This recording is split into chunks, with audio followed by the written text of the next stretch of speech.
ایک خدا جو ساری قدرتوں کا مالک ہے اور وہ اکیلا اور یکتا ہے، وہ آپ کو یہ آفر دیتا ہے کہ صرف یہ 60 سال کی زندگی مجھے دے دو، تو میں بھی ایک منی خدا بنا دوں گا، تو میں بھی ایک منی خدا بنا دوں گا، تو میں بھی ایک منی خدا بنا دوں گا، تو میں بھی ایک منی خدا بنا دوں گا۔ جو کوالٹیز گاڈ کے پاس، گاڈ کی کوالٹی کیا ہے؟ کن فیکون، جب کسی چیز کا ارادہ کرتا ہے وہ ہو جاتی ہے۔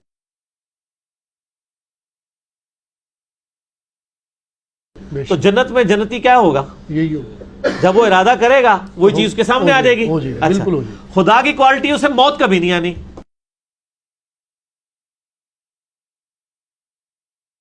بے شک جنتی کو آئے گی نہیں آئے گی۔ بخاری مسلم میں حدیث ہے کہ مینڈے کی شکل میں لا کے میدان محشر میں موت کو قتل کیا جائے گا۔ مسلم شریف میں حدیث ہے جنتیوں کو موت نہیں آئے گی، بوڑھے نہیں ہوں گے، 30 سال کے جوان رہیں گے، بیماری نہیں آئے گی، کوئی مشکل نہیں آئے گی، اور سب سے بڑھ کر اللہ ان سے کبھی ناراض نہیں ہوگا۔ سبحان اللہ۔ جنت میں کوئی کام ایسا نہیں ہے جس سے اللہ ناراض ہو جائے۔ ادھر تو ٹینشن ہی رہتی ہے، پتہ نہیں یہ جائز ہے یہ ناجائز ہے۔ جنت میں جو کچھ ہے سب کچھ ہی جائز ہے۔